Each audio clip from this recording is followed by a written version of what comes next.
ಮೇದಿನಿ ವಿಶ್ವವಿನೋದಿನಿ ನಂದಿನುತೆ ಗಿರಿವರ ವಿಂಧ್ಯ ಶಿರೋದಿನಿ ವಾಸಿನಿ ವಿಷ್ಣುವಿಲಾಸಿನಿ ಜಿಷ್ಣುನುತೆ ಭಗವತಿ ಹೇಷಿತಿ ಕಂಠಕುಟುಂಬಿನಿ ಭೂರಿ ಕುಟುಂಬಿನಿ ಭೂರಿ ಕೃತೆ ಜಯ ಜಯ ಹೇ महिषासुरमर्दिनि रम्यकपर्दिनि शैलसुते सुरवरवर्षिणि दुर्धरदर्शिनि दुर्मुखमर्षिणि हर्षरते त्रिभुवनपोषिणि शङ्करतोषिणि किल्बिषमोषिणि घोषरते धनुजनिरोषिणि दितिसुतरोषिणि दुर्मदशोषिणि सिन्धुसुते जय जय हे महिषासुरमर्दिनि रम्यकपर्दिनि शैलसुते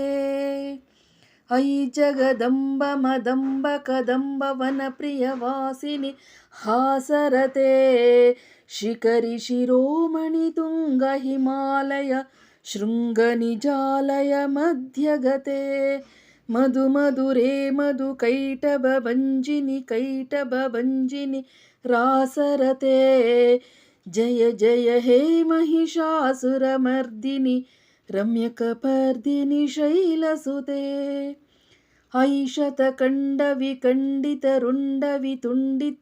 ऐशतकण्डविकण्डितरुण्डवितुण्डितशुण्डगजाधिपते रिपुगजदण्डविधारणचण्ड पराक्रमशुण्डमृगाधिपते निजभुजदण्डनिपातितचण्डनिपातितमुण्ड भटाधिपते जय जय हे महिषासुरमर्दिनि रम्यकपर्दिनि शैलसुते रम्यकपर्दिनि शैलसुते रम्यकपर्दिनि शैलसुते जय जय हे महिषासुरमर्दिनि रम्यकपर्दिनि शैलसुते.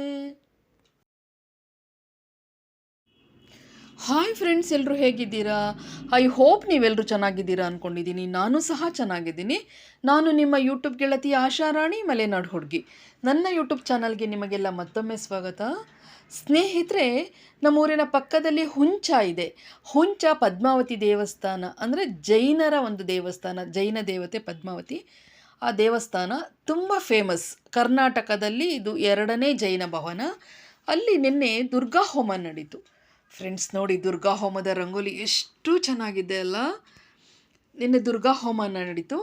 ಆ ದುರ್ಗಾ ಹೋಮದ ವಿಶೇಷತೆ ಅಂತಂದರೆ, ಒಬ್ಬ ಅದ್ಭುತ ಕಲಾವಿದ ತಾನು ಸಿಳ್ಳೆ ಹಾಕುವುದರ ಮೂಲಕ ಹೈಗಿರಿ ನಂದಿನಿ ಹಾಡನ್ನು ಹಾಡಿದ್ದಾರೆ. ತುಂಬ ಅಂದರೆ ತುಂಬ ಚೆನ್ನಾಗಿ ಹಾಡಿದ್ದಾರೆ. ಪರ್ಫೆಕ್ಟ್. ನಮಗೆ ಗೊತ್ತಾಗುತ್ತೆ ಇದನ್ನೇ ಹೇಳ್ತಾ ಇದ್ದಾರೆ ಅಂತ.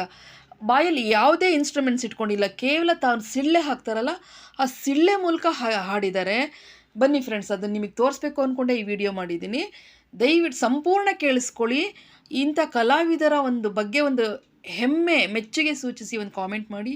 ಇಂತಹ ಅದ್ಭುತ ಕಲಾವಿದನ ಸಂಗೀತ, ಈ ಹಾಡನ್ನು ಕೇಳೋಕ್ಕೂ ಮುಂಚೆ ನನ್ನ ಚಾನಲ್ಗೆ ಯಾರು ಹೊಸದಾಗಿ ಬಂದಿದ್ದೀರಾ, ನನ್ನ ವಿಡಿಯೋವನ್ನು ಯಾರು ಫಸ್ಟ್ ಟೈಮ್ ನೋಡ್ತಾ ಇದ್ದೀರಾ, ದಯವಿಟ್ಟು ಸಬ್ಸ್ಕ್ರೈಬ್ ಮಾಡ್ಕೊಂಡು ನೋಡಿ, ಲೈಕ್ ಮಾಡಿ, ಕಾಮೆಂಟ್ ಮಾಡಿ, ಇಷ್ಟ ಆದಲ್ಲಿ ದಯವಿಟ್ಟು ಶೇರ್ ಮಾಡಿ, ನಿಮ್ಮ ಅನಿಸಿಕೆ ಅಭಿಪ್ರಾಯ ತಿಳಿಸಿ. ಸ್ನೇಹಿತರೆ, ಸರಸ್ವತಿ ಎಲ್ರಿಗೂ ಒಲಿಯಲ್ಲ. ಅತ್ಯಂತ ಶ್ರದ್ಧಾ ಭಕ್ತಿಯಿಂದ ಸಾಧನೆ ಮಾಡಿದವ್ರಿಗೆ ಮಾತ್ರ ಒಲಿಯೋದು.